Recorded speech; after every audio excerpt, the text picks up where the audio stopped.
Stop. Hello, welcome to the Honest War Game, your host, Rob. And I'm joined by Owen, the man Jackson. Hello, Owen, how are you? You're always on this side, right? So we get a cheeky high five thing. Yeah, wow, Para TV Boom. and all that. Smashed it. I'm good, man. I haven't been lucky enough to play a game of Warhammer this morning, like a certain somebody I know. But I've been reading about Warhammer. Okay, which is always perfect. fun. It's normally role reversal. You're normally the one playing, I'm normally the one reading. Yes, that's true. Yeah, and I've got some more playing to be done. I did play 3 games the other day, which was fun. I had my own little one-dayer. Oh, nice. Yeah. Just so Owen Con or whatever. That was fun, but yeah, good. What day is it? It's Thursday, isn't it, Rob? Thursday. So it's not quite the end of the week yet. I was considering drinking a beer, but I'm not a big drinker, and it might go wrong. So I decided. Don't know. It's totally different. I got some tea instead. That's basically the same to an English fella. Can I just say hello to everyone in the chat.com. Big love, Born Again Manchild, Pragmatic, Stu Flynn, T-Man Cash. MJ Pexis is right. That high five was great TV and even better podcasting. Big love to the podcast bros. I hope you're well. Owen, your hair is looking hot fire. We're all really happy for that look. The old straw man look, I call it. It's it's pretty good. I've always had a big hair. Yeah. So we've got Owen, but Pirate Owen, which is the most exciting part. So today's show is we are going to be looking at the event, the Goldcon, which is this weekend. Which is a Age of Sigmar real-life human event happening in Australia. Now, we're going to be looking at the list and talking about them. Just some quick points. Number one, there's all if you're enjoying what we've said about these lists, you can also go listen to our friends over at the Failed Charge, who also have done a list review show earlier today. So you can go listen to those as well, which is fun if you guys want to do that. And of course, thanks to everyone on Patreon and who joins the show via subscribing and all that other jazz. You guys are great. That's it. That's all my infomercial stuff, Owen. Quickly though, because I haven't had a chance to ask you, so this is just I'm going to go offbeat. How do you feel about the vampires / kangaroos? I haven't asked you yet, and I want to know. Well, you know me, I'm kind of more interested in coming up with witty puns based around the names. So I was going mad with the Venari Cavalru. That was my first gambit on the naming. Good. And then Rumineth. But as regards actually thinking about it, I'm not really a marsupial lover myself. So and I'm one of those people that was initially quite excited about Lumineth, and I've got the battle tome, but then I've subsequently sold the small models that I've got. So props, I think that the actual sculpting on those are great, and they're probably going to move, what do you reckon, 24-inch move? They move as if they fly, and then they fire, I don't know, mortal wound shots, and they're great. Like, it's cool. I just can't get Jurassic Park out of my head. They just look, they look. They do. They kind of look like those little, like the little dinos. I've seen a lot of people say that they also look like dinos as well. Like, I hear it, but obviously there's the camels to come. I'm pretty certain, like a whole bunch of other stuff, which has been rumored to be about. So it could be. There's loads, and it's quite nice seeing that kind of animalistic like vibe going down. So it's cool. What about vampires though? Does that tickle your pickle as an OCR player? Yes. I've been painting actually. Hold on. Yes, I've been doing some painting. It's about time. This classic sculpt. I don't know if you can see that. Oh, nice. Yeah, just to try and get back into the swing of painting, because I haven't really been painting at all, but I've loved this model. So I had that knocking about, and I've started painting that ready. And yeah, she's cool, right? I wasn't too keen on the guy with the orange hair who looks like he's lost his keys. I'm not really into him. But Samurai Vamp Lady, you're into. Yeah, because she's put the sword on her shoulder and then she's fucking, whatever, 80s rock style, rocked the hair back and it's all flowing. She's got some armor, but she's very feminine with the bustier thing. And yeah, she's got a very elegant swords or cutlasses. But yeah, no parrots or peg legs or fancy dress costume. Which we're all about. Yeah.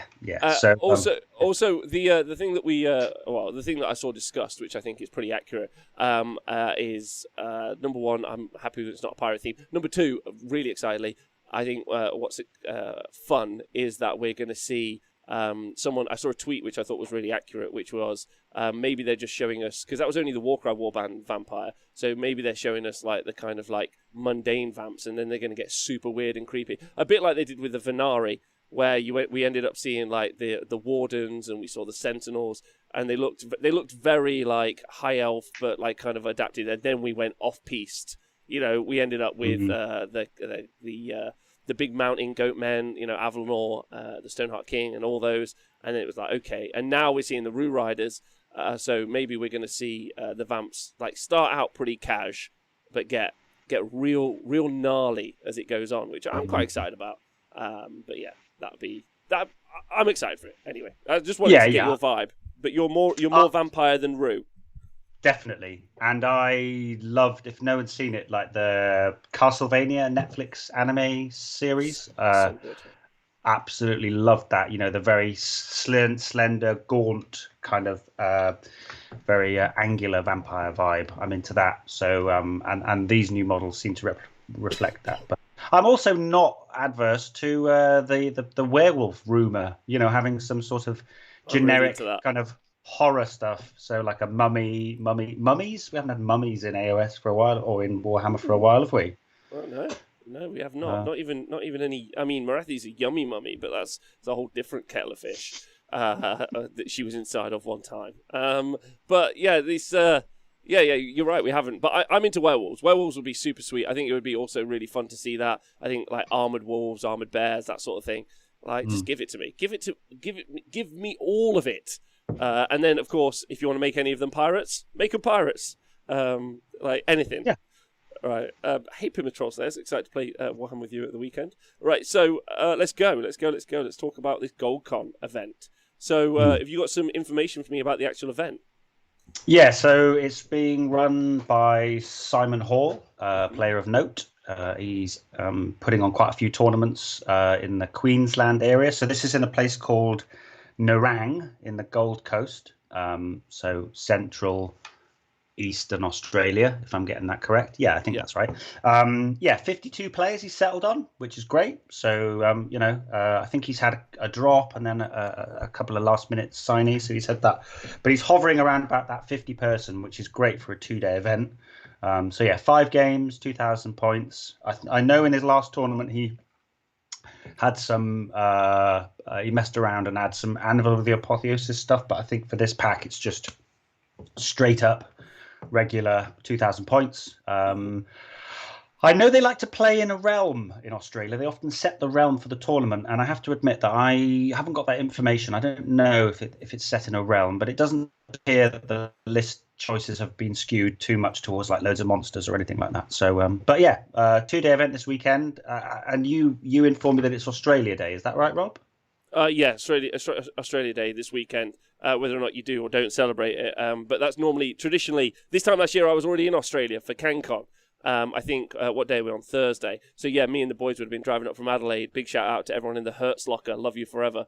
We'd have been driving up to Adelaide, and the guys who were driving down we were driving to Canberra from Adelaide, and the guys who were driving down from north down, they were driving through the fire, which was horrific at that point. But it's not that weather over there, because I spoke to Pask yesterday, who's obviously in Canberra, and he said it's not like that at all there at the moment. So normally this is CanCon weekend, so there's some events going off all over the place this weekend, I think.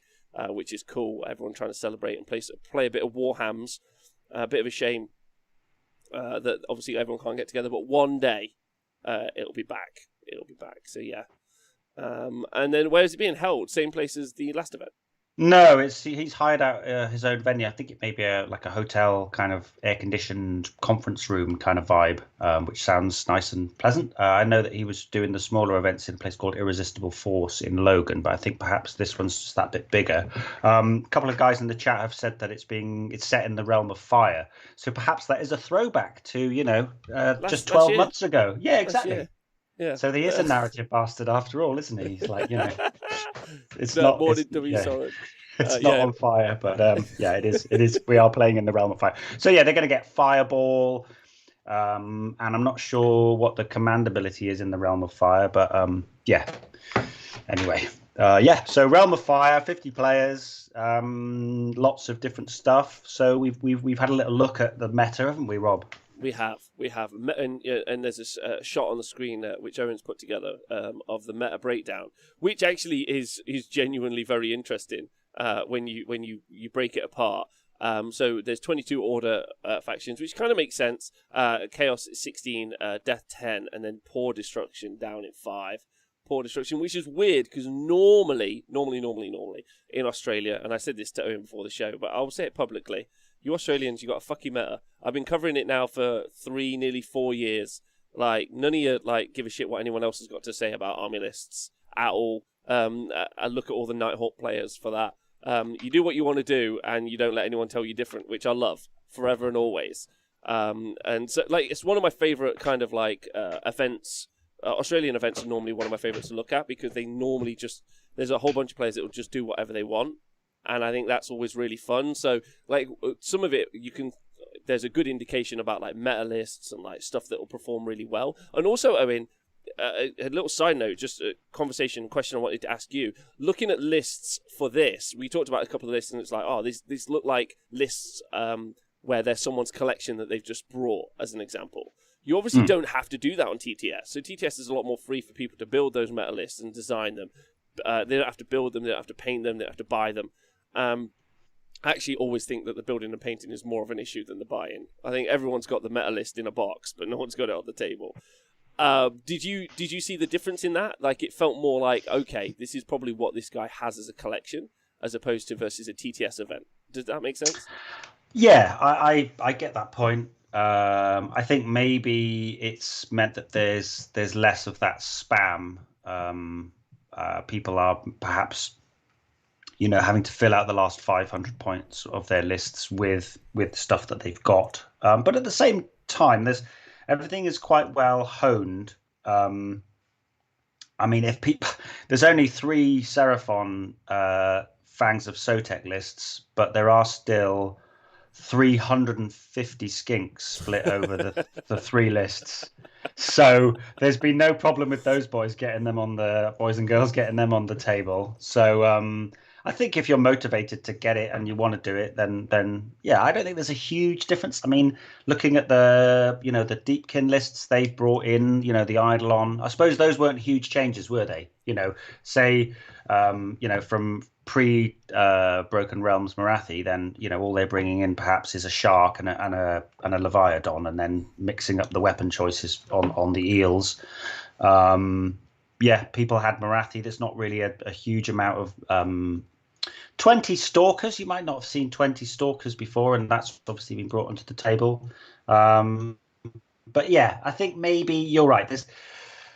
There's some which aren't completely optimized because they don't have the models or they haven't built and painted everything yet. But there's still some really good top tier lists mixed in with some fun stuff. It's a really interesting collection of armies. I'll be honest with you. Yeah, no, I agree with you. So 22 Order, 16 Chaos, 10 Death, and 5 Destruction. And lots to really unpack about that. The top armies, as you can see, thanks to Owen here, 5 Seraphon armies, 4 Stormcast armies, which is... I was like, okay, 4 Shootcast armies. I went through the list. I was like, no, not at all. 4 Maggotkin of Nurgle armies, which is hilarious. I don't know if there's been a sale on Blight Kings, or someone's designing someone's got some knockoff Blight Kings going in Australia, or I'm not sure what it is, but nothing but Blight Kings. I wonder if there's more wounds in Blight Kings than there are skinks in the game. Skinks at this event. I think there might be. Oh God, hold on. I can probably do the math for you now. So it's 90. It's 135 times 4, which is 540 wounds. Yes, so there are more Blight King wounds than skink models in this tournament. I think that should be the metric by which we measure all tournaments. Is how many wounds of kings have we got on the board? How many fatties? There's a lot. There's a lot. There's a little Legion of Asgore in there. I'm so happy to see that. I read through the list. I was like, yeah, I get you, bro. I hear where you're at. Love the list. That was fun. Beast of Chaos. And so I just thought we'd go through the factions quick. So we're gonna just fly through the factions a little bit. and talk about the kind of list in not like in any detail, just kind of roughly, and then we're going to talk about our top list, right? That's the idea. Yes. Yeah? Yes. Should we start top first? So obviously destruction is kind of what I'm thinking. Yeah. So the destruction breakdown is there's one Sons of Behemoth list, there's an Ogre More Tribes list, a Big War list, and there's 2 Ironjaws lists in here. And then, so the Sons of Behemoth list is a Taker tribe. It's got 2 megas in it, so 2 mega Gargants. And then the Ogre More Tribes list is my heart list. It's maybe my favorite list actually here, which is triple Tyrant Guard battalion with 3 Tyrants, 8 Iron Guts, and 2x4 Iron Guts in that list. And it's all in Blood Gullet. That's pretty cool, right? Yeah, I mean that's more TTS than a TTS list, isn't it, Rob? Triple Gut Guard. Jesus Christ. Triple Tyrant Gut Guard is the most TTS list I've ever heard. But it's I read it and I was like, is this even real? But I love that list. Do I think it's going to do brilliant? Not sure, but I think it's great. What did you think about it? Yeah, I think that obviously I would need to dig into more about what the Gut Guard does, but I believe it just gives the tyrants the ability to pass wounds off onto the Iron Guts. But thinking about the sort of list that Stuart McCowan was running, you saw those sorts of lists developed, and he was putting in sort of gluttons or 20s of noblars just because he found that when he was pushing into the objectives, then he didn't have anything to leave behind. Yes. Which is a pain when you've got so many teleporting armies and fast armies in the game. So I think that that may struggle, the triple Gut Guard, but I just love how balls out it is, right? It's just 3 drops. It's just a lad and his gut. It's a tyrant and his boys times 3. Boom, boom, boom. It's fearless. It's a fearless list. But what the interesting part is, normally in Australia, there is loads of Ogre armies. Actually, if we cycle back a year, we go to CanCon, Ogre More Tribes was the most represented army at CanCon 2020. So it's weird that we're not seeing more Ogres. I know there are loads of Ogre armies there. Maybe it's the players that they don't have them. I'm not sure. But it's interesting not seeing that there. And that kind of surprised me, to be honest. And then the Uruk Warclans list, or all Iron Fist lists. I've got 3 lists here, but it says there's only 2, so maybe we had a drop. But there was a 2x6 pigs list. There was 2 Crusher list, which I thought was super cool in Bloodtooth. I really like that. And then there was a 10 Brute 6 pig list in Big War. But all running Iron Fist, right? With different sub-factions. So you've got Big War, Iron Jaws, and Bloodtooth. Did you have any thoughts about, is this very common, do you think? Always seeing Iron Fists? Yeah, I think Iron Fist is the go-to, right? It wraps up a lot of the stuff that you naturally want to take anyway. And I believe, is that the one where you get to choose like a hero model from one of the units and he gets the Mighty Destroyers? Is that the Iron Fist? Yeah. I'm pretty sure that's... Yeah, it's just a really...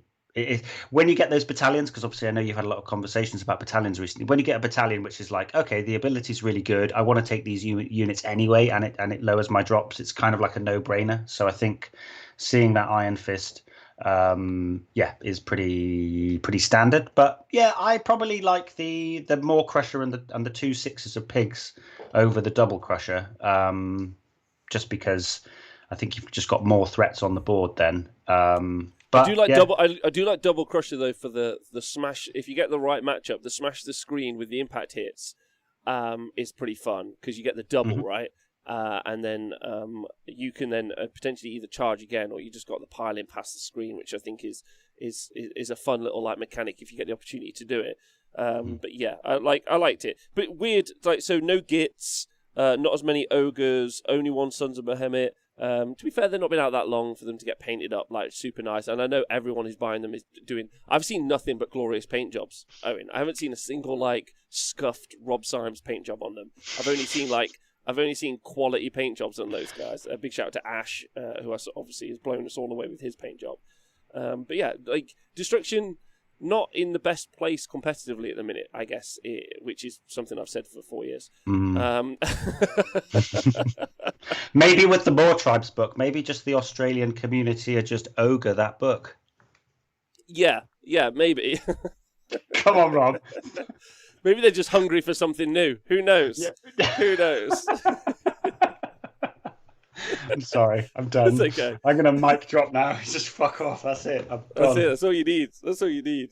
Right. So that's the Sons of Behemoth. No, sorry. That's the destruction stuff. Moving on to death. There are 10 death armies, and the breakdown for those guys is 3 Flesh Eater Courts, 3 Bone Reapers, and I can't believe I'm saying this, 4 Nighthaunt armies. Did you have any thoughts about this?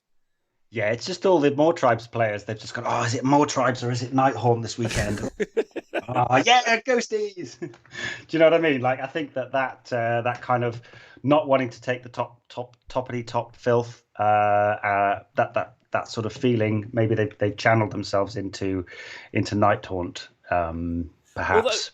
Although one of the things I will say about the Nighthaunt breakdown is actually 3 of the 4 lists had Chain Guard battalion in, which I find quite interesting. Yeah, where you're able to get an extra, I think it's an extra 3 on top of the D6 that you get back when you try and cast a spell to put units back in, so you get that extra 3.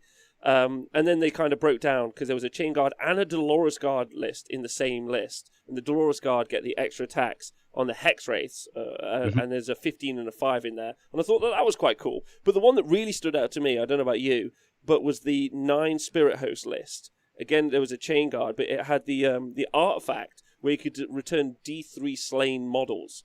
So obviously, like, you could just return D3 Spirit Hosts a go. And I thought that was pretty brilliant. And I think there was a Black Coach in there as well. And the Black Coach has got the ability to return D3 units as well. Yeah. And so Alinda, I think Alinda does one, and also it had Arkan the Black in there as well. I think that you're right, though. The 9 Spirit Hosts is such an anvil. Like, they can just take the charge, obviously, with the Ethereal, and then top themselves back up again. And then I think he had like 20, 10, 10 of the little chain rasps. It looked really solid, that. I'm not sure. I like Arcan because he's got 16-inch move and he can spam out arcane bolts, and so he's had some. The player's got some mortal wound output in there as well. I think it's got a nice balance. It's got some output there. It's good to see, right? I think people are playing Nighthaunt. I know Matt Tyrell in Australia loves his Nighthaunt, and I think if people are paying for a lot of Rend, then you're just like, sweet, well, you've wasted all your points on all this delicious Rend, and I ignore it.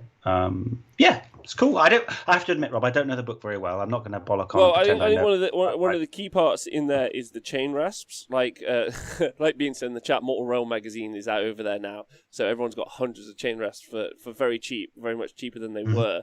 But also, like, they're 280 points for 45 up ethereal save bodies, which is wild. With quite a lot of attacks, their battle line, you can heal into them.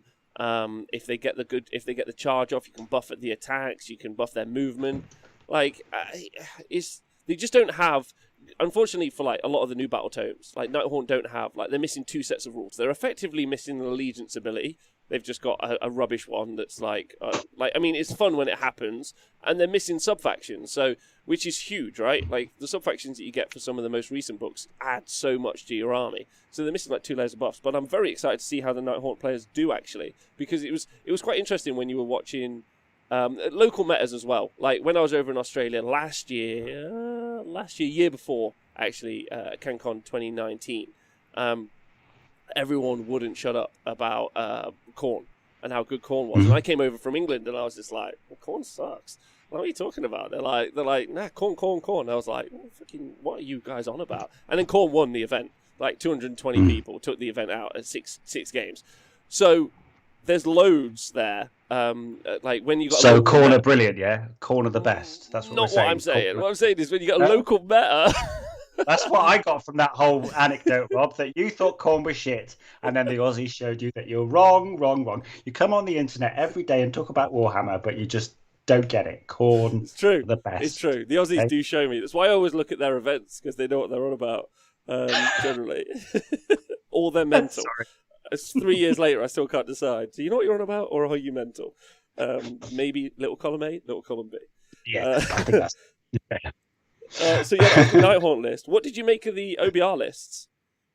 Ooh, well, one of them I'm going to talk about in a bit. But yeah, the OBR lists, They were, there's two Mortis Praetorian lists in there with Catacross. One is Catacross and like 6 Stalkers and more of a sort of collection of models. And then the other one is a little bit more of your cookie cutter, what you're seeing in a lot of the Butcher's Tribe lists, the team tournament that's going on at the moment. So Catacross, Double Crawler, some Skeletons, a Unit of Death, Riders in Mortis Praetorian. So everything's getting the +1 save and +1 to hit.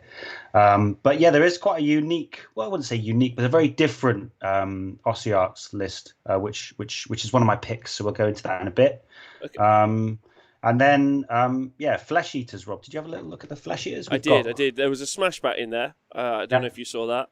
You're excited about that, so that was fun. There was also a Gristlegore list with 4 Terrorgeists. Speckles, if you're in the chat, 4 Terrorgeists rocking up. But it was only 1 mounted, and the other 3 were the Battle Line Terrorgeists. But that's all in Gristlegore. And then I really liked the Blisterkin Royal Mordants list. I thought that was super fun. Which was the other list that was in there as well. So I dug on those. Did you see those or? Yeah. I think there's been a lot of people talking, like you had Chris Welford chatting, playing a game earlier, didn't you? And he's been playing what he calls the Nuclear Vargulf, but what we in the UK call the Smashbat. He's been getting really good results with that list. So I'm not, and the core of that is Royal Mordants. So I'm not surprised to see that. I mean, a fast flying army with a hero phase move that isn't dependent on CP or anything. I think the Blister Skin one, I mean, God, with +2 movement on everything as well, and then you haven't got the run and charge CP that you can spend in Hollowmorn, but they're good. Flesh Eater Courts, now that they're not that obnoxious thing that they were when they first came out, I think they're a great, like, just under the radar pick. You can have a lot of fun playing Flesh Eater Courts. Definitely, you should play it, Rob. Breakfast battles. Yeah, I think you can have a lot. I think you can have a lot of fun playing Flesh Eater Courts. I love their spells. Chalice is obviously like such an auto include for its like effectiveness, but I think like the Stampede is super good. I think that they've got some great spells. They've got great characters. They've got like a nice mix of stuff. So yeah, I think they're a great army, absolutely. And I agree with you. And also, there's some people playing the Flesh Eater Courts that have been playing them for a while. At this event, so I think that there's lots there, and it's kind of interesting to see the difference really between the destruction and the death. Whereas the destruction stuff is a bit like, oh, okay, like the death stuff seems a tad more interesting this time round. I don't know why. Anyway, thanks for following us, McFatty1994. Big love. You're definitely an Ogres player, and love you forever. So the next up is Chaos. So Chaos have got 16 people playing Chaos. There is 2 Blades of Corn, 2 Disciples of Tzeentch, there's a Slaves to Darkness, there's a Maggotkin and Nurgle, 4 Maggotkin and Nurgle, 2 Beasts of Chaos, 2 Hedonites, 1 Skaven Tide, which is interesting, and 1 Legion of Asgore. Final countdown to nerf. Did you see what the list archetype was? I put in the notes there for that particular army, Rob. List archetypes for Legion of Asgore, something from a pamphlet. Wow! You wait till we get a full battle tome one day. You're gonna be ruining the day that we move 4 inches and shoot. You don't know what to do with yourselves. It's rude. It's actually a really good. It's a good list though, isn't it? Legion of Asgore well, but it's a good version of what you can take. It's about as good. Yeah, I mean, like the book, the pamphlet has been out for 3 years, so it's been fairly solved. Like, there isn't really much really to sing home about. 12 Godiah, brilliant. A Torok who's buffed up is great. Fireglaves are great. Demonsmith's got a great spell. They really haven't changed. It's more the game has changed around them over the past 3 years. Still a solid book. Like, obviously, pretty certain it's going to go into Legends, which is a bit of a shame. But yeah, like, it's nice seeing them get the run out. Do I think they're going to win? No. Do I think that they're brilliant? Yes. Which is true. Which of the Chaos ones stood out to you the most? Do you want to yammer about? I could yammer about any of them, you know me. So yeah, I think it's nice to see, and you'll not agree. I won't say it while you're drinking because you might spit it out all over the screen. But I think that the Baleful Lords list is probably about as good as you can get with Baleful Lords. 5 Bloodthirsters. 5 Bloodthirsters, baby. Yeah, and I actually like it because it's 5. I'll talk about it in a bit. Actually, it's one of my picks. So it was really nice to see that. There's a Host Arcanum Archeon Tzeentch list. Played by Blake as well, and if Blake's painted, Blake's an incredible painter, so I'm excited to see. Yeah, like if that's been painted up, super nice. Yeah, that's really good. But with the Chaos Lord on Manticore, which I thought was an interesting choice.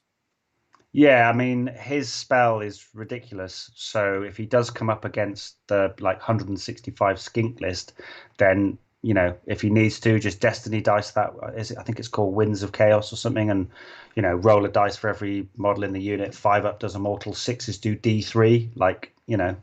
I love the idea of burning a big unit of 40 skinks or 30 Mortek Guard with some hot fire. I like that. So it's low model count, but he's got 10 knights in there and a war shrine, so it's a little bit different. It's not like the ones that you've seen on TTS, but I think that's a really good list. There is a Varun Guard list in there, Rob. I think that's that might be. Yeah, I was going to talk about that actually. Just to quickly jump back to Khorne before we run off from them. Yeah, there's the Baleful Lords list, but then there's which, by the way, I've got 2 Rage Thirsters, 2 Incessant Fury, and then Wrath of Khorne. There's one of those, so that's the kind of combo if you want. But I liked the Blood Lords list. That's right, with the Gorgon Pilgrims Battalion. Oh, Gotchi, thanks for subscribing. Welcome to the team. First time in the. So, am I right in thinking that was a Smash Thirster? So it's a Bloodthirster of Incessant Rage. It's got the Always Strikes First artifact, and it's got a command trait for plus 4-inch move. Is that what I'm seeing? Am I seeing a Smash Thirster? Are we inventing smash things now? Is this what we do? We load up one thing that flies and we fucking launch it and stuff. I'm going to have the Smash Branch Witch against you next week in that case. She's coming in hot. 2 attacks with the scythe. Fear me. 7-inch move. I used to run the Smash Demon Smith, which was hilarious. His real job actually was just to fly behind Kadai and make them immune to battle shock, but that's a different combo. I like that list anyway, because I thought, I was like, Smash Thirster. Because you used to be able to kit up a Demon Prince of Khorne really well and send him off and do some smashing, but you can't do that anymore. No, Bloodlords is fine, but if you're going to take demons, you take Reapers of Vengeance, because you get 4-inch move, and then you get fight at the start of the hero phase. I think it's called Halo of Blood in Bloodlords. And you get reroll 1s to wound against heroes and monsters, but the command ability is just a tiny bit of healing, and going twice with a Thirster is better than going once and going first. So, in my humble opinion.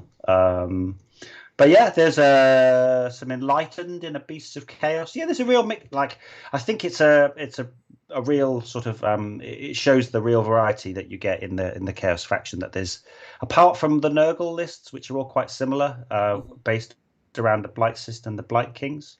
I mean, there is one, Rob, that we picked out that was it has a Blight Cyst, a Great Unclean One, 6 Plague Drones, and a Keeper of Secrets. No idea what's going on there. Keeper of Secrets aura is just on its war scroll, so it's a great ally in. I get it. It makes sense. All the Blight Kings, though, it was just so many Blight Kings. And, you give +1 attack. There's a lot of those fatties. Yeah, you can give +1 attack to those Plague Drones, which I think is which is fine, I guess. I mean, they can hold an objective quite well. They're tanky, I guess. And I guess there's something fast to engage early before the Blight Kings get there. Mm-hmm. So there's something to do. There's something there, but it's just all Blight Kings. It's just a phenomenal amount of Blight Kings, which is kind of interesting in the meta because there are 4 Blight King lists, and I kind of ask them if they don't bump up against each other, because it's a 50-man event. I think they'll probably do quite well, and then you might start to see some of the other lists that might have they might have snuck through. Blight Kings lists are more of a problem than they are necessarily a solution. You play against them and you think, can I beat this? And the answer is probably, maybe, but probably not in some cases. Some armies just don't have that level of output. Mm-hmm. And so I think it's really interesting that there are 4, so they're quite dominant in this individual event meta, because they're going to really, kind of gatekeep some of the other armies that are going to go, that would normally bunny hop, right? So if there are any mirror matches to knock one of those down, it'd be interesting. Otherwise, I think Blight Kings could potentially take the event out because they're going to knock everything else out, if that makes sense. Yeah. I mean, there's not a huge amount of armies that can grind through all of that sort of plague-ridden meat quick enough, right? They just can't. You just can't get through it. And when you see Blight Kings played well, it's It's all about like they're constantly just piling and like you're winning the game through the way in which you pile in and you sort of and your activations, and then obviously that Harbinger of Decay is sat in there. If people can pick the Harbinger off, that army does fall apart because the Harbinger of Decay is giving them the 5-up DPR. But yeah, there's some nice tech in there, and I actually think that with Blessed Sons, like every time one dies, that's 2-up for a mortal wound. So if you're looking at sort of 45 Blight Kings, if you do chew through, say, 80% of the army, so you chew through, so let's say 35 kings, that's 35 dice, and every 2-up is a mortal wound. So you got about like, I don't know what the maths is on that, but maybe 30 mortal wounds coming out of the army, which is not a small amount, especially when it's in combat and you're clearing spaces. So and yeah, also your contagion points are really based on just the time of you're like generating contagion points. So like that clutch 10-man Plaguebearer unit or whatever to secure at the end is still available. So yeah, I think that's got some real legs. The Beast of Chaos ones, real quick, they both took a battalion. Big fan of the Dark Walkers Brass Spoilers list. Actually, it was on the stream I think at CanCon last year. Lovely fella playing that. And then the other one is a Phantasmagoria of Fate Gav Spawn list. As well, which is a lot more, maybe a little bit more dynamic. But the Dark Walkers list, just to jump back to that, it's got 20 Centaur in it, in 4 units of 5, which is quite fun because of the battalion. You can make it so that they normally reroll 1. Basically, they can get next to each other. If 2 units can get wholly within 12 of each other, they're going to buff each other. So if you wanted, you could have those 2 units of 5. Centaur run along the flanks and then buff each other when they get in, get drunk as hell, and then charge in. Is it going to win loads of stuff? I don't think so. Is it brilliant? Absolutely, 100%. Like, super cool to see. Yeah. Centaurs, yeah. I don't know if I told you, Rob, but I got my Ghoul King on Zombie Dragon one-shotted by 20 Centaur on turn 1 today. Did I tell you that? No, fucking Nurgle. In Nurgle, right? And you put Blades of Putrefaction on them. And they're amazing. Yeah, so he was doing mortal wounds on 5s, and then these he ran and charged because it was Nurgle with the tree, and he just like YOLO'd like 20 into it, and they moved about 30 inches and just blew up. They overkilled my dragon. Yeah, they're good. OP. They're really good. Yeah, they're good. And I just like the idea of something getting drunk in the hero phase. And, let's go, lads. Let's go. These lists aren't posted online, I don't think, everyone. So sorry about that. I don't think they're on a TO app. So yeah, then, but yeah, the one that stands out to me, I mean, the Archeon list is in there. There's a Change Hose list from Tzeentch. You can't not knock Dave Kerr. What a legend with his Slaves to Darkness list. Like, the man knows how to play Warhammer. He's a gentleman, and he's got a really good Plague Touch Warband list in the Knights of the Empty Throne. This is one of my picks for taking the event out, right? Mm-hmm. Yeah, because he's managed to snuck 6 Flamers in as well, right? Yeah. And 3 Chaos Sorcerer Lords, which I think is really clever. Like, he really wants those rerolls, doesn't he? Jesus. Yeah. He's like, I will reroll everything. I imagine at one point there'll just be a Chaos Sorcerer Lord picking himself and giving himself rerolls and being like, hit me! Just hit me! Which I think is... Because just to let everyone know why that's so important. So the Plague Touch Warband, if you do any 6s to hit against it, then you take a mortal wound. That's how it works. I think it's 6s to wound, but the point stands. Wound, yeah, it's 6s to wound. Yeah. 6s to wound, the point stands. So actually, that's really interesting on a throwaway unit. Because if you have, let's say, I don't know, like 5 Marauders, or even a Chaos Sorcerer Lord is a good example, yeah, and you just throw that unit into a unit that's got a wealth of attacks, you'll do more damage from them hitting you than you ever will do in combat, which is really interesting. If you so normally you see Knights of the Empty Throne list because you've got Varangard and you can give them like a 3-up rerollable save, so they're going to stand around in that fight for a lot longer. But I like the idea of just doing it with like throwaway units as well, and you just launch them at stuff, and you just be like, cool, like these are going to die, but you are going to kill yourself as you hit me. I mean it's 6s, so it's not like loads of mortal wounds, but it could be quite a few. Yeah, I mean, I played with Bone Reapers against it the other day, and yeah, I did more damage to myself. That was his mortal wounds back to me was his most effective output damage in that list. So yeah, it's not. Yeah, it's not. Yeah, exactly. As the Grail, the The Grey Grail Lycan. account, the Grey Lycan, Plague Touch hates high rend, high damage. Yeah, exactly. So Charlie's Bulgars, for example, they're the hard counter, right? Rend 2, damage 3. Yeah, That's apart what you're from saying. everything else in the list is also much better than the Bulgars Okay, as I'm well. just being silly. I'm just being silly. No, I'm with you. I'm with you. It's all about their Bulgars. They're so oily. That's all I can ever think about them. But yeah, that's a Flesh. big one. Yeah. And then there was one Skaven list, only one. Bit disappointed about that. Yeah, I don't know really. I still think Skaven are a solid 4-1 army, and they continue Agreed. to be so. I think he's got at least 80 clan rats, 40 plague monks, a couple of big characters, and if I remember correctly, he's got rattling cannon in there. It's amazing what you can squeeze in. He's got 2 warp lightning cannons, which are they're amazing if you can roll well. So yeah, I don't know. It's just that thing, isn't it, with Skaven in a game where everyone's looking for optimization and efficiency. They're just like, I just need to roll some good dice and I could blow your army up. So they're the sort of renegade pick, aren't they? They're the dice rollers pick, if you know what I mean. Absolutely. Yeah, super. And then so that's the Skaven, and it's just mixed. It's just like there's some warp lightning cannons, there's 40 plague monks. There's just a bit of everything. Really, there's a screaming bell. Thankwall's in there, just ready to like burn face off. So that's fun. Then the Sinesh boys, they're not messing about. I love both Sinesh lists. I think there's 2 Sinesh lists, right? Yeah. Yeah.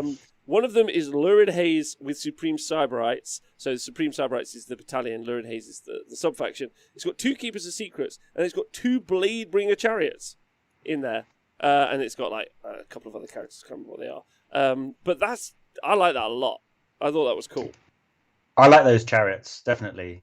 And I think that's the kind of list with double keeper. That's sort of the double keeper cyberites in invaders. I think you used to see God Seekers quite a bit before, but yeah, that used to be the build, didn't it, for Sinesh before the nerf. Load up on keepers, and they have taken a kick from like they can't. You don't get the one with the running and charging and flying, and they have taken a bit of a kick now. But I love those chariots, and I love the other list. I think it's Jai, his name is, with the God Seekers. All chariots. 8 chariots and a keeper. Yeah, Ooh. I mean, all the impact hits. I think he's got retreat and charge with the impact hits, and they get loads of extra attacks. So it's a pretty. When they put that army on the board, you can see what he wants to do. He wants to locus you, blend things up, and then summon and win in the late game. I think, and also five of those 8 chariots it's a Godseekers list. I'm pretty certain. 5 of those 8 chariots are all characters again in the Supreme Cyberites. So again, if they're doing damage, they're earning themselves depravity points. If they're taking damage, they're taking depravity points. It's pretty much like you can see why that Supreme Cyberites is taken so much, because it keys in with what the whole army's meant to do. Like that's its summoning. It's characters related, so you take loads of characters. But 8 chariots, I would love to see that play. Yeah, it's tricky, and they have to be careful though, because in the current, with the sorts of armies that get brought, there is a lot of teleport. They haven't got any screens, these kind of armies, or they've got very limited screens, and they expect all their stuff to die. It's just if they can make it die in the right place and take enough stuff with it, and then summon. I've seen a lot of Slanesh players losing recently where they've got all the depravity and they might have a hero, but then the opponent has occupied so much board space they can't summon into an area which actually affects the game, which is that's the tough one. But yeah, they're fun ways to play the game, right? Smashy, delicate army with super fast and then some tricks and some summoning. I do like it. Yeah, it's good. I think that would be a super fun one to watch. And finally, the most popular boys, Order. Boring. So the Stormcast Eternal's got 4. There are 5 Seraphon armies. There's 2 Cities Sigmar armies. One's Halahart, one's Hammerhall. There's 2 Lumineth Realm Lords. There's 2 Daughters of Cain. There's 2 Fire Slayers. There's 2 Idneth Deepkin, and there's 2 Caradron Overlords. Have you got anything that stands out to you from these first off, Owen? I mean, the Stormcast lists are pretty bonkers. Not bonkers necessarily, but you expect to see Stormkeep Patrol, or you expect to see the one drop triple battalion sort of shoot cast. But there is a list with 4 ballistas, but it still couldn't be called shoot cast per se. There's nothing that really leans into that. There's one that I've called the Desolator Bomb. Now I can't remember, but let me have a quick check. I've got all the armies here. He's got loads of characters. This is. It's not Sean. This is Great Telly, obviously. But yeah, he's got like a massive brick of Desolators, which are the Dracoth riding lads. Yeah, 8 Desolators, 760 points of Desolators with cogs and a comet.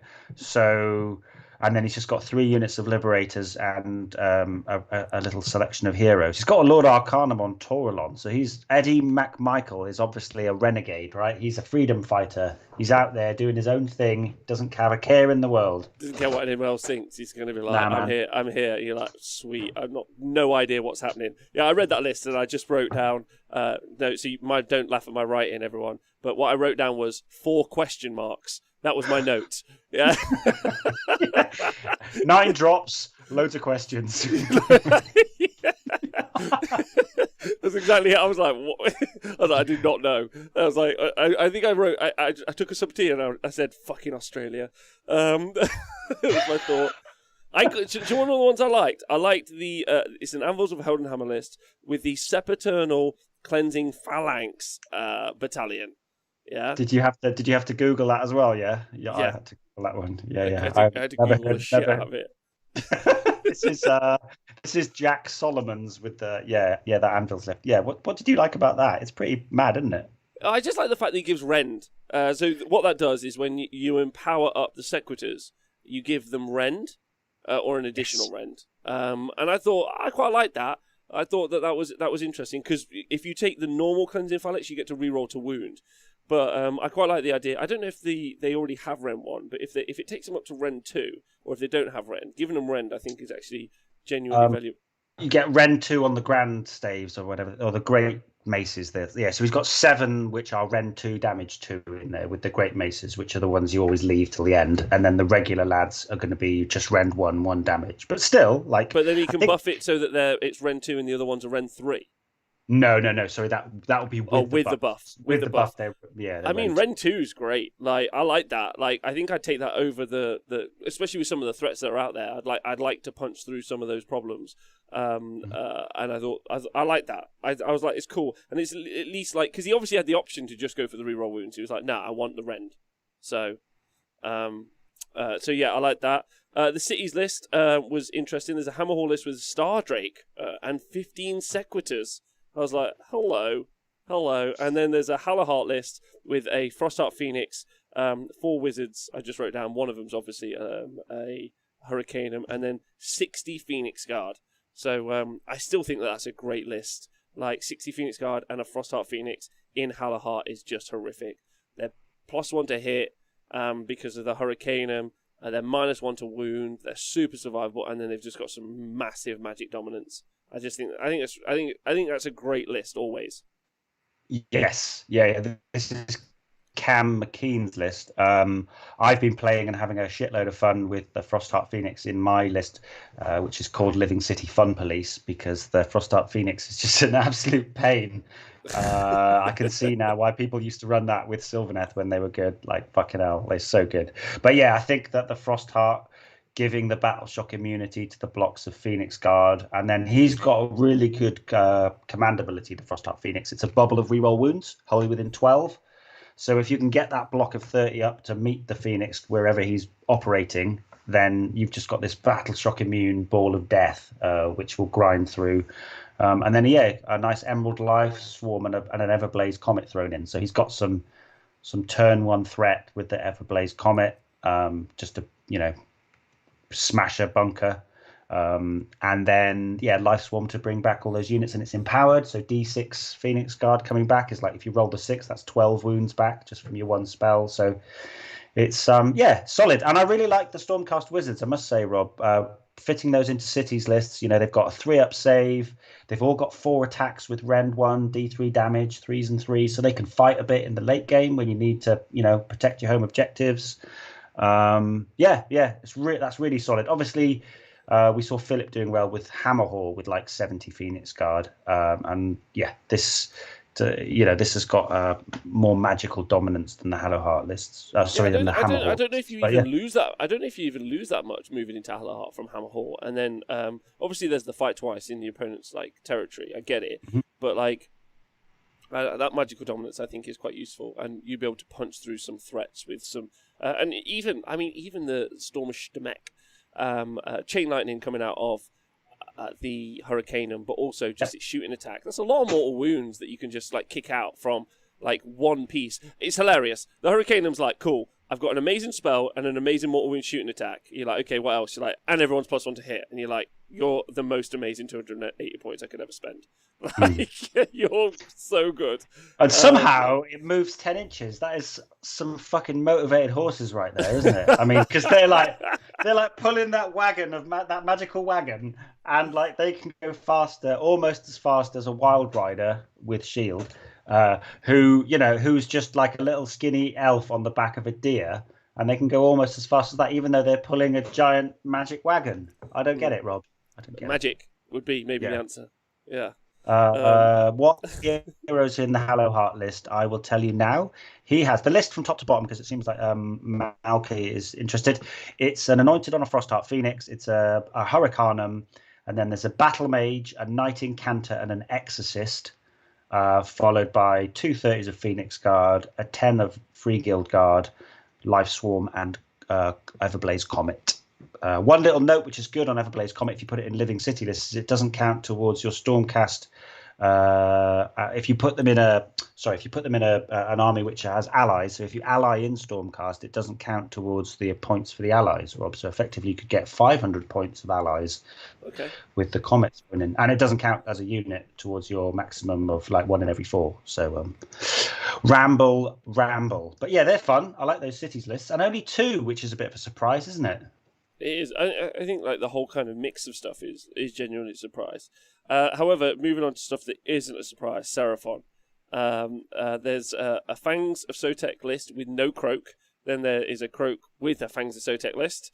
There is a Thunder Lizard list with double Basiladon. And then there's a Croak list. There's Croak in a Cottle's Claw, which I thought was quite interesting. With a big brick of 40 Soros Warriors, which I thought was fun. But like. Those 2 Fangs of Sotek lists, obviously very, very strong. And then the double Basti Thunder Lizard list, more of like a team list generally, but still very, very strong, right? Yeah, I mean, yeah, just the allegiance abilities, and there's just no bad options really, unless you really build it terribly. And actually, that's one. But yeah, basically, Combox really, really good. So you can take a few key pieces and then build the rest in the flavor that you want. So you know, the chap taking the Fangs of Sotek list with the Slan, like a regular Slan, still brings so much to the party, and it's given him more room to bring in 165 skinks. But yeah, Fangs is amazing. I think the Kotal's Claw has a triple Carnosaur as well. But those Kotal's Claw lists, when they're spamming the command abilities, and you get the command ability on the general, where every time he spends a CP, you get it back on a 4-up. So it's like, what does the Seraphon book need? Oh yeah, we'll just give it better Aether Quartz Brooch. Like, that blows my mind. And that's seen as like a suboptimal pick if you take Kotal's Claw, because it tends to be Carnosaurs, Warriors, and Saurus Knights with loads of attacks which don't have Rend, right? There's not much Rend. But they're still ignoring they're still ignoring damage 1.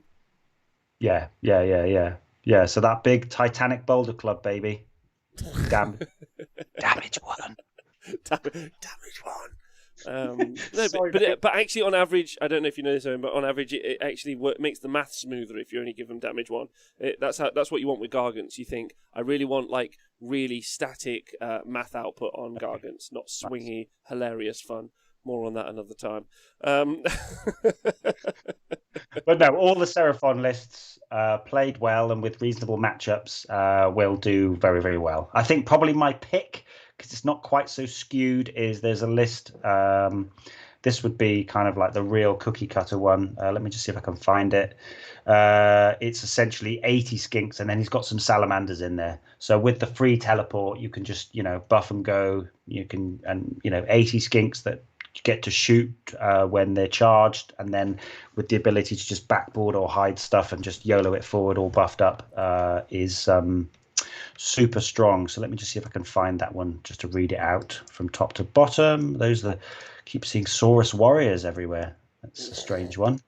That's the one with 165 skinks, which is just a fun sponge.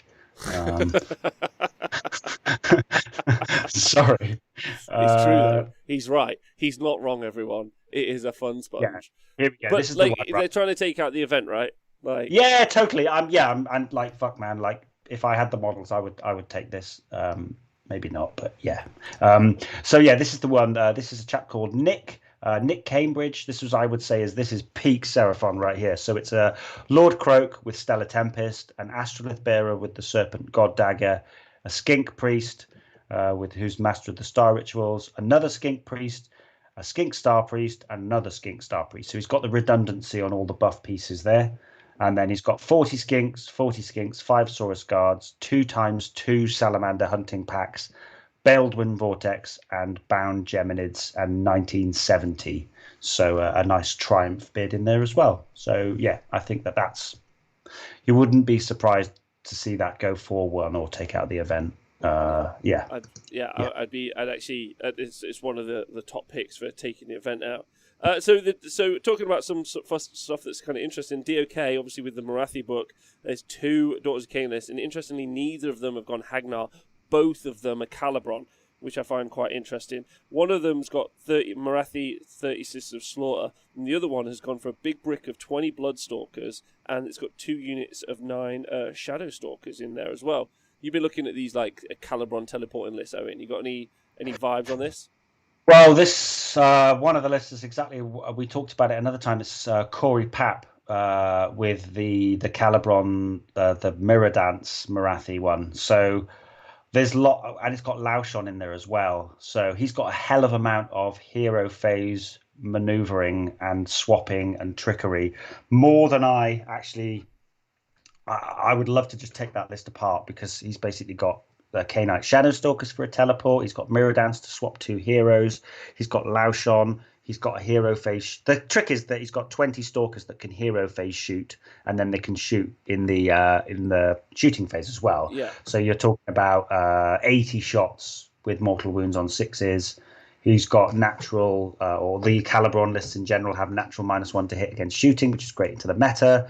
And then you've got a CP, you've got a teleport, which is not incumbent on any resource being spent. Again, that's great. So it plays the missions super well, right? Yeah, I would put all 20 Bloodstalkers into 1 Skink Star Priest, which is hilarious, as that is like 500 points versus 70, but like pin cushion that little twat. That's what I would do. Like to pieces. I just killed 2. Hero phase, 1 dead. Shooting phase, 1 dead. And I'd just be like eyeballing Croak. I'd be like, "You're next, son. Yeah, get ready for the beatdown." So yeah, those Calibron lists seems very, very interesting. And like you said, all that teleporting around. I mean, I still think those 30 Sisters of Slaughter are just brilliant, but I think that they don't perform quite as well when not in Hagnar, so I can see that. Alexander Tubb in the chat has said, pretty much this Calibron list in Butchers this morning, it's hilarious, and the damage output is huge. So there's some little hot gossip. Thanks, Alexander, for letting us know your feels on that. Then KO, only 2 lists. One's got an Ironclad and 3 gun haulers, and then the other one's got 3 gun haulers in Gotrek. And as far as I've seen, everyone's taking frigates, no gun haulers, so I don't know what's going on. In the KO players. No Ziflin, no spell in a bottle. Yes, well, one of them is Ziflin actually, but then it is, yeah, you're right. There's but there's no spell in a bottle though. You're right. So I think people are maybe shying away from that big brain play, right? That I'm going to move forward and put a spell in your face that's really horrible. Again, I think much like Seraphon players might try and move away from Croak or the obvious stuff, then I think that the KO Zilfin hero phase move Vortex is kind of turn 1. It's not much of a it can make quite a negative experience for your opponent. So the KO. I'll talk about it in one of those KO lists. Is my one of my picks, by the way, Rob. So I won't go into it in great detail now, but I do really like. They're both a little bit on the surface. They've got all the components that make up a classic KO list. Certainly the Zilfin one, but they are a bit different, which I like. You tend to see the Iron Sky Command Squadron or the Iron Sky Attack Squadron or something. The one that basically allows you to depart after you get, after the frigates move. So you haven't got those. We don't have either of those battalions between those two lists. So yeah, it's nice to see some different stuff there. And I love the Bubble Boys. Again, I've been playing with loads of Bubble Boys in that list. Loads. Yeah. Absolutely. So the final one. Deepkin. Oh dear, Deepkin. So hard for me to talk about. But it's all eels. And it's either eels with Volti, it's eels with a turtle. There's 2 turtles in one. There's 6 sharks in another. The 6 sharks. Is it 6? I thought it was 9. I thought I wrote down 9 sharks, 3x3. I got that wrong. There's every chance that I got it wrong as well, Rob. But there's one with a shit ton of sharks. I thought it was 2 times 3 sharks. You could be right. 2 times 3 sharks, but it's a load of sharks. Is the point? And then so these have got to be one of the pick of the tournaments, right? New Idneth is strong. If you include an Eidolon, your army's stronger. If you include a turtle, your army's stronger. It was already super strong. Volti's stronger. Sharks are just so strong. Like, there's 3 new pieces that they've had into their army that have just made their army better. Different, but better. These have got to be a pick for me. Did anything stand out for you out of those? Not really. I mean, you've just seen the lists are exactly what you'd expect to see, just in terms of the unit choices. 2 of the lists include those cheap Aether Wings, which are fantastic. Everything's flying, everything's fast. The Aether Wings can either screen or you can use them early to cap rather than exposing your important units. But yeah, I think the layering of what they got in that book, even though they look like subtle changes, like Void Chill Darkness on Volti, making him -1 to hit, amazing. The buffs to the Leviathan and how he force multiplies, and the fact that you can make him ancient with the mount traits. So he's -1, he ignores -1 rend. Like, I just think for an elven faction that's all fast and lithe and snipey and attacky, they're incredibly resilient now. I think that's the thing that they've got from the new books, and also the fact they don't really need to wait until turn 3, because they don't. Especially with I don't think there's too many of the Eidolons in there, but that aspect of the storm with the +1 to wound bubble, I suppose it's very thematic, isn't it? They've given them more bubbles and they're an underwater army. Nice. There you go. Nice. Narrative bastards. The only thing that you can't do with this army is submarine, because you're probably going to win most of your games. The hits just keep coming, Rob. Holy shit. Let's go. It's okay, I've had 3 years to work on the jokes for these guys. Hasn't changed. Outside of that, there were 2 more that we haven't covered, Rob. There was a really interesting a couple of nice Lumineth lists. Of course, yes. Your Metrica. There's one with Teclis and an Alarith Temple. So I think it's 30 Stone Guard, Teclis, and a big cow. That will be solid. That'll be horrible, in fact, because I've played against that Alarith Temple. Ignoring Rend, -1 or -2 to hit, Ethereal, 5 up after damage save. It's not got much board presence, and it does rely on Teclis winning in the late game and flying around. But that is solid as rock, which is thematically correct, isn't it? Yeah, nailed it. And then my pick to do really well actually is the other Lumineth list, which is a Sire list with no Teclis, 50 Wardens and 40 Sentinels and a big cow, with Twin Stones, the double tap, Aether Quartz, Trickery, loads of options, Cathalar. Yeah, it's horrible. That's in the Aurelian Legion as well. So it's such a strong book, but it is a book you do have to play. But once you get to play it, it's very good. Like, it's very, very good. The Lumineth book is very exciting and interesting. That so I would say one of its weaknesses is that like its depth or width of the book. Like, but now we know that there's going to be an additional like half of that book.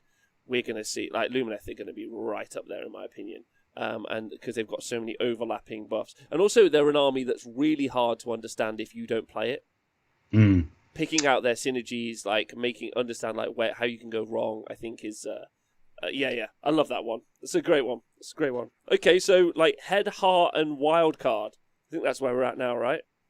Well, I know you don't really want to talk about them. We can probably cover it super quickly, but we have missed out one faction that's got two armies. Yeah, you're going to laugh because we Fire Slayers. Oh, for God's sakes, yeah, I did. Sorry. Apologies. They're both Homedar. They both have the Lords of the Lodge battalion. They both have 40 Hearthguard Berserkers. One of them's got 2 gun haulers. I did watch somebody play. I think it was your coverage of CanCon. We saw somebody running Fire Slayers with 2 gun haulers, which I really liked actually, bouncing around.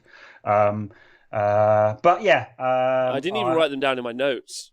Like, you're a horrible person. Well, I didn't write down Sylvaneth because they're fucking awful, and I love them. They're also not there. No, and they're not there. Event. Oh, but I think maybe Volzan Riot in the chat might be one of the 2 Fire Slayers players. It was an accident, I promise. I did it at 1 a.m. last night, so that's why I work hard. I would say that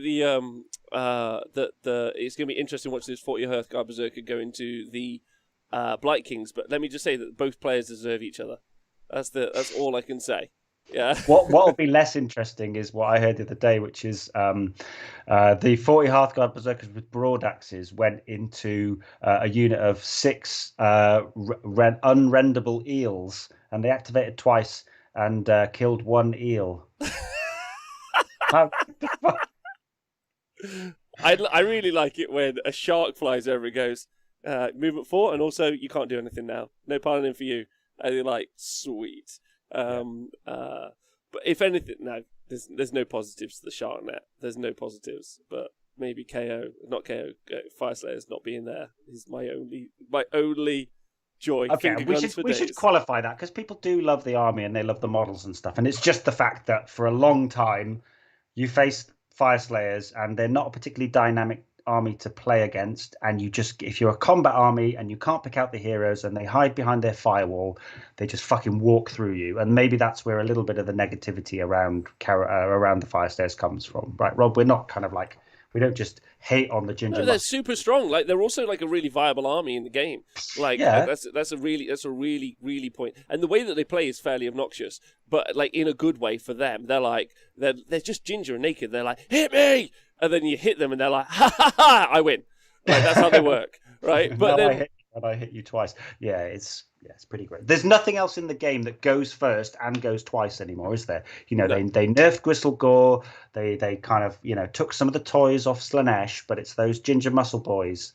Like, they still have all. And they do have some weaknesses but then the interesting part about their weakness, which is movement, is the fact that because of the go twice, is their base move 4, but their piling's 3 inches, so you're getting a free, like, you can basically get 6 inches of movement out of that phase.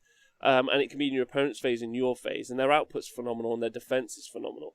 But really, I don't really know how you change that book up overly, because it's not ultra dynamic. It's weird seeing more Lumineth models and not seeing more Fire Slayer stuff to kind of like make that book be able to play in some like different ways.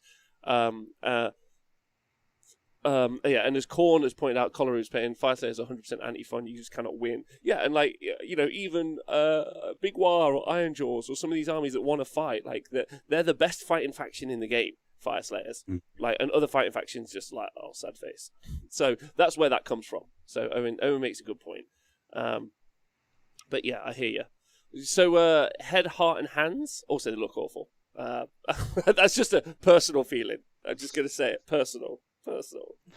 Yeah, it's funny, like, that's the last thing when you play Fire Slayers. It's like, which one of these little obnoxious bastards is it that's doing the -1 to wound to me then? Oh, it's the one that's got the earring, which is different to the other guy with the mohawk. And it's just like, you can't really pick out who's doing what to you, but it's all bad. I think that's where it comes.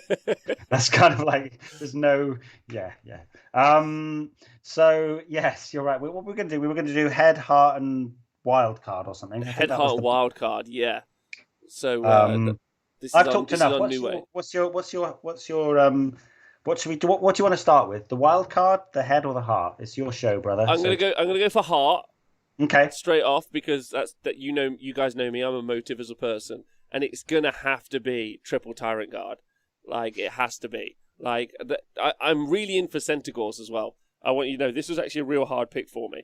I was really in for Centaurs. I thought it was fun, and actually, do you know what? I don't care. Sepaternal Cleansing Phalanx. I was in for that too. These all were vying for the options in my heart. So I thought that was fun. 5 Chariots, that was in there for me. But I think ultimately it's the Ogre Triple Tyrant Guard list, because I love what it does. Because the Iron Guts can take the wounds for the 3 Tyrants. So he's got artifacts for days. Yeah, he's got these 3 Tyrants that can just be. I wish they did more damage. They don't do tons, but if they did more, and I love the idea that it's just these 3 kings running forward, and they're going to fight you. And then obviously there's 40 Hurka Berserkers going to kill them. But I'm there for it. It's quite good as well, because essentially he's got the list in total is I'll just run it off quickly. Blood Gullet Ogres. He has 3 Tyrants. They all have the Fate Seeker big name. He then has a Slaughter Master and a Butcher, and then 8 Iron Guts, 4 Iron Guts, 4 Iron Guts. So the Tyrants can each just hit the units of Iron Guts, and then the whole army's battle shock immune for the rest of the battle, right? Because he gets to do that D3 mortals and then just push up, and it gives him the opportunity to take an artifact which is called the Wizard Flesh Apron, which just is quite an evocative name, isn't it, Rob? I quite like the sound of that. Yeah, an apron really made out of wizard flesh. So yeah, that's my heart. That's my heart pick. What's your heart pick? And that player is Ryan Parker, by the way. My heart pick, I've got 2.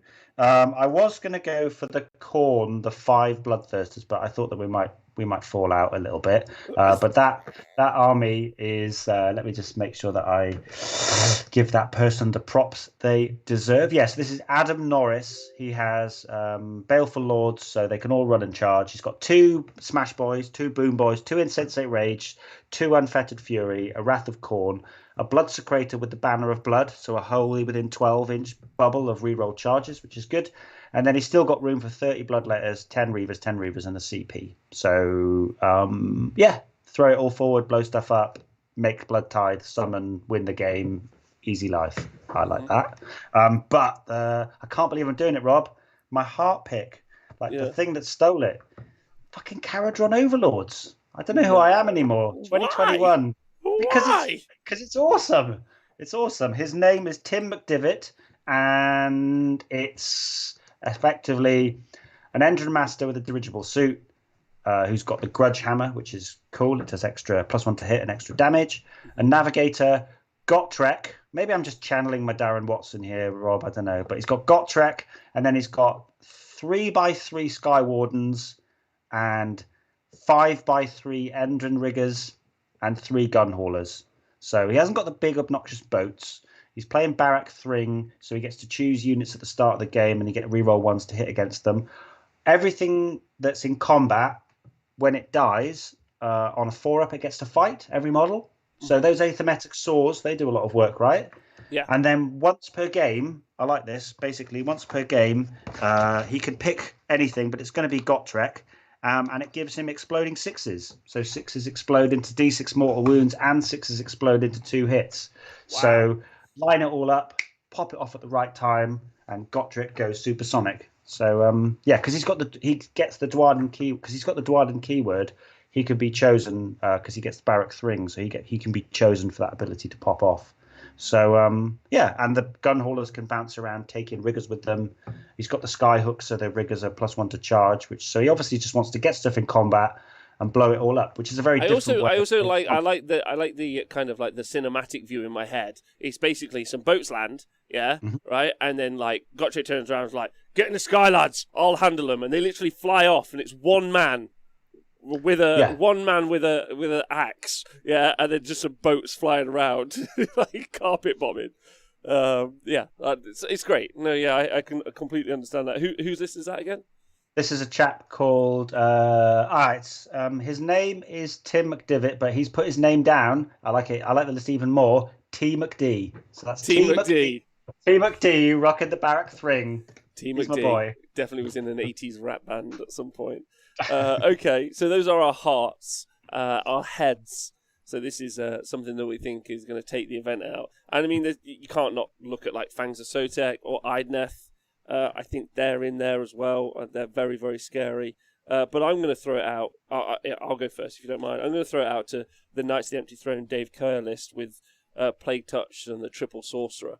I think it's a great player, great list.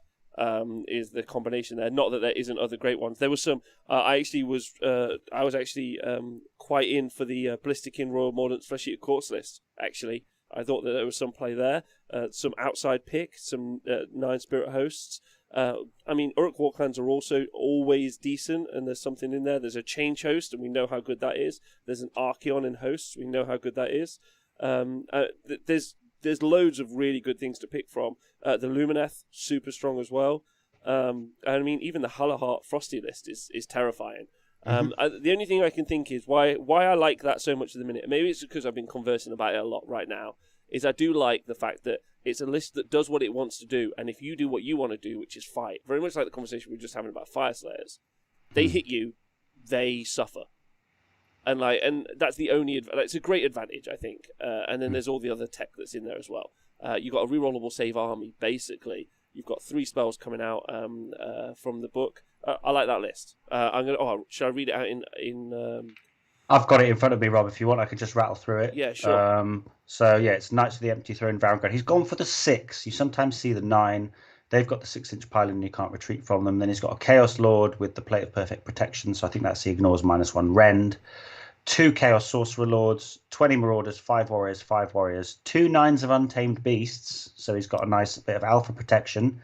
And 6 Flamers of Tzeentch and a War Shrine. 6 Flamers is a little spicy pick, eh? Well, I think one of the problems that you might have, is actually going through hordes, actual hordes. The doubling up. So the Untamed Beasts and the Flamers is all about controlling what's happening in the game. Like you said, those 2 units of 9 Untamed Beasts, which I've run a lot, are brilliant. They're just like, I control the board space turn 1. They can if your opponent gives you the turn, even though it's like a low drop army, so I think it's 4 drop. Your opponent gives you the turn, you're like, cool. I'll go grab objectives with these 2 trash units I don't care about, and then position myself somewhere else with some threats. And you have to deal with them before you can deal with anything else. So you can trade off really well, which I love. And then the Flamers are also being brought in to deal with other problems. Skinks, hordes of skinks are a massive issue, obviously. And then you've got massive range on these guys, 27 inches. And hordes of skinks are perfect because you don't need the rerolls or anything else, or even the rend. The Flamers should be able to go through a bunch of stuff in those kind of units, and then everything else works really well into everything else. I think all the other prevalent threats. I'm not sure how you necessarily deal with Archeon, because he's going to put the Varun Guard into the sword, and I think maybe the Blight Kings will be an issue as well. But the Blight Kings are just going to do so many attacks against you. You get those reroll hits. You're only going to get Rend 1 on the Blight Kings at best. They're going to kill themselves, probably, aren't they? They're going to do so much damage to themselves that and I think it's a great list. I really do. Looking at the all thumbs 1 2 3 in the chat says, do they only suffer in melee? Yes, they do. Or do they take damage from shooting them? No, they don't take the damage from shooting them, but the aura of Nurgle is -1 to hit in shooting, so all the small characters are -2 to hit in shooting. So they have that shooting protection, and you're right, Rob. They've got so many threats. Even 20 Marauders, you put the buffs on them turn 1, and then YOLO them with Mask of Darkness, and they auto charge. 20 Marauders with +1 save, reroll wounds is pretty scary. So yeah, I agree with you there. My pick is the Sire Lumineth Realm Lords list. I think you may see it's been such a push and pull with tech lists. First of all, it was every list has to take tech lists. And then it was no, don't take tech lists. And then it was yeah, okay, we're going to take tech lists. And now I think it's settled on maybe don't take tech lists. That was a little journey we went on together then, wasn't it, Rob? Fucking hell, sorry about that. No, it's okay. Because I still think tech lists I still don't think that conversation is over. I still just think that there's there's lots of options. I think tech list is so strong. Yeah. My choice is Gary Den Otter. This is Lumineth. It's Sire. So he has a Cathalar with the Silver Wand, which is an extra spell and protection of Hish. So a smaller bubble, but still a bubble. So there's a mini Teclis in there. Avalanor, the Stoneheart King, a great pick. Amazing. -1 hit bubble. The Stone Mage there with Voice of the Mountain. So the Stone Mage makes Avalanor always top bracket if they're in the right ranges from each other. So it's getting that sweet -1. And then 30 Wardens, 10 Wardens, 10 Wardens, 20 Sentinels, 10 Sentinels, 10 Sentinels in the Orwellan Legion with a CP and the Twin Stones. So he's got like the magical casting ability and buffing of like a tech list or a Zytrek list by bringing in the Twin Stones. He's got the double tap Aether Quartz from the Sire. He's got threats, range. 40 Sentinels is pretty, scary. And the way he split them up. His spell choices are excellent. Doubling up on Total Eclipse, doubling up on Lambent Light, and he's got Ethereal in there as well. And yeah, even buying the CP, because that's the only build which is quite CP heavy, because you've got to keep spending it to double tap on the Aether Quartz. So yeah, I do like seeing these Lumineth lists that have a lot of bodies. Yeah, I think that as someone who's just put 120 proxy Lumineth bodies together, yeah, I would agree with you. Like, I actually think the bodies conversation is really valuable because they're just so good.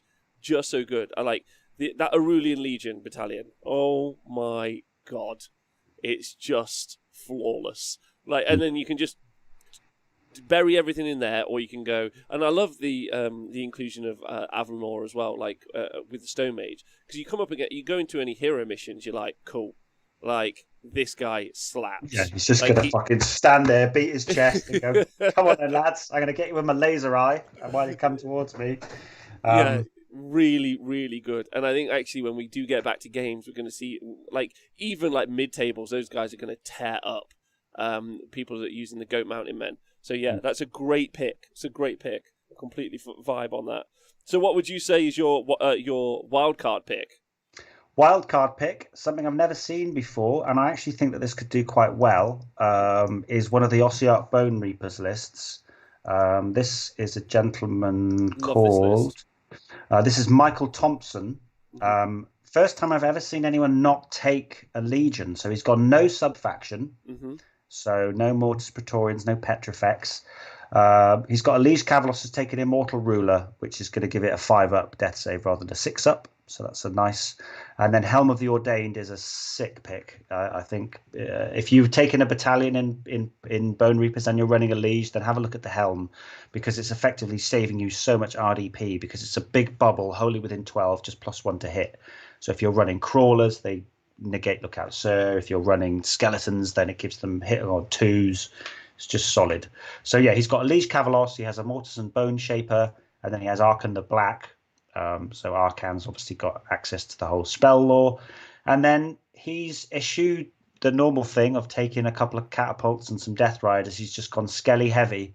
So he's got a 30 of Mortec, a 20, and a 10. And then he has 2 Harvesters, a Purple Sun, and a Shrieker. So yeah, he's 1950, which is an odd one, because with 50 points he could get another 10 Mortec Guard into that 30 block and turn it into a 40, which is super obnoxious.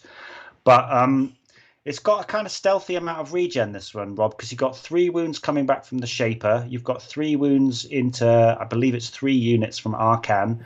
And then the Harvesters have that in-game or that combat. I call it like combat phase healing, because I've seen people like Necrons, really.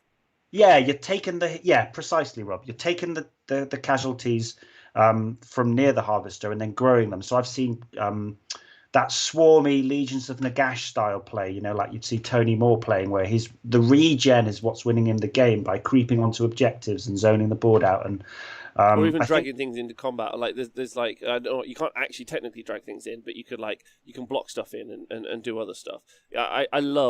I love this list. Like I say, I wrote this down, and I think that there's loads of options in there as well. Like, it's nice seeing the Harvester list as well. Like, it's I can completely understand putting crawlers in your list. They solve loads and loads of problems. They really do. But ultimately, it's 400 points you keep at the back of the board, which isn't bad. It isn't bad. It wins you games. Like, those things are brilliant. Like, however, like when you do put everything in this that can just dash forward, and then you've also got, when you also do this list, he's also got some pretty good magic defense and magic dominance, which can be a problem for Mortek. Mortal wounds coming into them is an issue for them, ultimately. I'm with you. Like, I completely vibe on this list. Like, I think it's going to be a thing, right? Yeah, and Arcan actually slaps with +1 to hit. So with the Bone-Tied Shrieker out on the board, it turns those 4s into 3s, which really helps. And he's got a 16-inch flying move. He can spam out some arcane bolts if he needs to pick some heroes off. It's got some. It looks very simple. You put that down on the board, and somebody will be like, "Sweet, kill the harvesters, kill the heroes, win." But it's not as easy as you think. And if you do that over 3 or 4 turns and leave 60 Mortek on the board, those Mortek have every chance of winning the missions. So I like that list, Michael. I'm looking out to see how well that does. So what about yourself? Outside pick, again, so many options that I want to like the Ballistic Royal Mordants, outside pick. I think I'm going to go for outside pick, the Lurid Haze Sinesh list with the 2 Keepers and the 2 Bladebringer Chariots. As an outside pick. Like, it's got control of the combat phase, which is going to be quite important. It does come unstuck against certain armies, which is always true, right? Let me just get the list up for everyone here. Is it this one? I have heard as well. I think it's James Lynch. Yeah. Yeah, I've heard actually that he is a badass painter as well. Actually, you know what? I might have seen this army on Twitter. It's got like these amazing golden kind of tiled yellowy bases. Yeah, it'll be beautiful as well as potentially powerful, Rob. So that's a nice pick there, sir. Thank you, sir. I think he's a painter of note. I also enjoy the inclusion of Mesmerizing Mirror. So just below is Keeper's Secrets with the Furthest Anticipation, the Oil of Exaltation, and the Progeny of Damnation spell. He's then got another Keeper's Secrets again with the Hand, who's the General with the Progeny of Damnation, and he's got the Bladebringer, Herald on Exalted Chariot, Bladebringer, Herald on Exalted Chariot, and then he's got the Mask of Sinesh, which is a great little pick. I love that. And he's got the Exalted Hero of Chaos, which is 90 points, and is got the Rod of Misrule, so for those CP. Then he's got Chaos Marauders, 2 lots of 10 Demonettes in Supreme Cyberites, and he's got the Mesmerizing Mirror, but I love the mirror, because he's just going to take out throw the mirror forward, then throw everything else in. And what's great about that is you're dealing with. I understand taking a keeper or 2 keepers. What I like about this is it's all 4. Everything's just going to go forward. The mask is going to control that. You kind of ignore the Marauders and the Demonettes at the back, right? You're not a part of that game. And then you throw the mirror forward as well, and there's just mortal wounds everywhere. There's mortal wounds, there's fighting last, and then, depending on how the game goes, you're starting to drop bodies at the back of the board, and then, you kind of reclaiming. So it depends how hard it hits and what it plays against, but I do think it's pretty sweet. I also like all of that concentrated power in those 4 pieces. It's one of the reasons that, Stonehorns do so well, or Ghoul Kings on Terrorgeist, because the Keeper's not even got a massive base. No, you're right. It's like 100 mil round, isn't it? It can get places, definitely. It can get places. So you can kind of tag the corner of like a unit of, let's say, Blight Kings, like with 2 of them, and not really take as much damage back as you would like if you had a big Maw Crusher base. So yeah, I don't know. I think number 1, I know it's going to look pretty, but number 2, I just think I'd like to see it play. I think I'm very, very personally interested in Sinesh armies right now. So I think maybe that's what again is. It also does sound like, when you read all those things off it, they do sound like the song names for a sort of prog sort of proto band from the 70s, Feverish Anticipation. Progeny of Damnation, track 3. Oil of Exaltation's coming up, flip that vinyl over, it's coming up. Track 1, side 2. It's going to be the sexiest fucking prog rock you've ever heard. Can I tell you a quick story? I was DJing several years ago, rock and roll night. I was DJing, but I did it for a corporate affair. They hired me, so you had everything from like the CEO all the way down to like the 18, 19-year-old receptionists. Right, so there was all sorts, but I was playing rock and roll. A wide gamut of a wide gamut. So that's why I got hired for these corporate events, because you would DJ like rock and roll tunes and Motown, and everyone would love them generally. But the girls were coming up and asking for like current pop trends. Yeah, but my favorite bit was I banged a track on. Yeah, and some old boy walked up. He went, hey, I love this track. Have you got the B-side? And I am staring at my digital program with my laptop plugged in, and I was like, I don't know what the fuck you're talking about, mate. Not in the I was back. like, the B-side? I was like, oh, dear God. The next girl was like, you got Shakira? Anyway. Well, hey, Bob. As an aside, I played at a wedding once, right, in my youth when I was a DJ, Yeah. and they had a particularly delicious food buffet, right? So midway through the set, me and my mate Matt, who were playing, I went off to get some food, filled it up with so much food, came back, and I was so enamored with the spread, I put the plate down, and I didn't realize I'd put it down on the amp, which then I cut out all the extraction of the heat, and I shorted the amp and cut out all the music, and that was the end of the wedding music. So. Yeah, no first dance, nothing like that. But, no first dance. Outrageous. Oh my God! You didn't belt out a tune? You didn't just try and just sing one? I haven't got it in me anyway. I won't do that either. I just back up. Yeah, just back up. Like you're fucked. All right. Well, listen. Obviously, we'll be talking about the results on Monday from the event. It looks like it's going to be a great event. Loads of amazing lists. I think there's going to be some really great stories from some of these games as well. Really great stories. So I'm jealous, furiously jealous. But yeah. You got any other thoughts about the event coming up? I think jealousy, excitement for those guys, and really pleased that they've got a government that can pull their finger out and sort themselves out.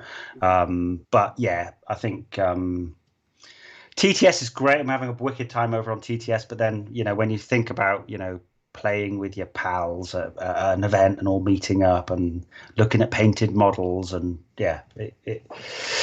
yes, not too long to go now, but I'm excited for them and a little bit jealous. That's my overriding feeling. But it's also really nice to see such a wide variety of armies, right? I think that's been a really good exercise in seeing that when you have a 50-man event, there is no more than 5 of any one army. So everyone's going to have a really, even on the top tables, I'd imagine people have a really diverse set of games, which is what we want, isn't it?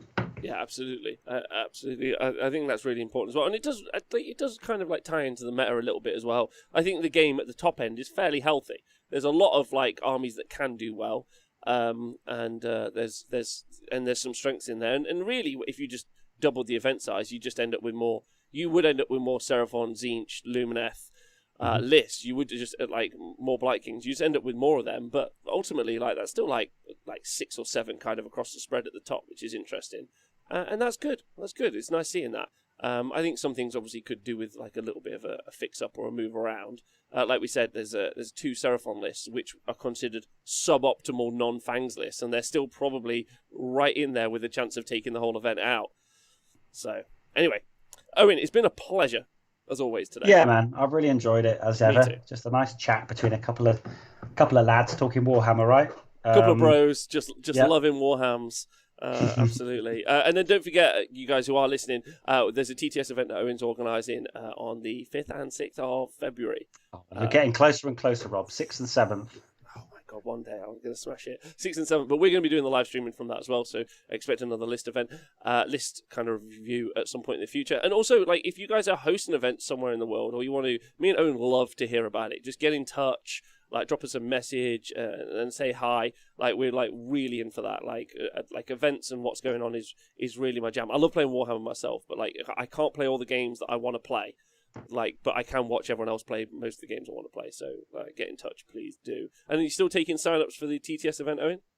Yeah, shit, man. I mean, we're at like 84 players, Rob. Might even get a 100-person weekender. Wow, let's go. I'm excited. Okay, yeah. Sweet. Yeah, so no, there's still sign-ups open. I tell you what I'll do. I'll just, while we're doing it, it'll take me a second. I'll chuck it in the chat if I can. Yeah, there's links to my Discord and to both TTO sign-ups there. I think we've got 54 for the competitive Saturday, which is Hammer Time 7, and we've got 30 people who are playing in Titans of Gur, which is a Gargant-themed narrative fun day. So, there we go. Scriver's going to put them in the show notes. So thanks, Scrivs. Yeah, so if people want to join that, great, and we'll have a fun time and play some Warhammer there too. Sweet. All right. Well, you guys have been brilliant. Thanks for listening and tuning in today. If you'd like to listen to me more today, the 40K show is on tonight, where we're going to be talking about Death Guard book. I'm only mildly excited. Furiously excited is how excited I am. I actually don't know if I can handle it. And then I'll also be on the Scarred cast, so Scarry's Twitch channel in a couple of hours. I'll tweet out when I'm going live. So if you want to go hang out with me, or I love being a guest, Owen. being a guest on a show is the best because you ain't got to do shit. Mhm. You just start painting and someone asks you questions and you're like, yeah, whatever. So join me for that. You guys are all brilliant. I'll see you guys soon. Have a great day. Thanks for listening to This Morning.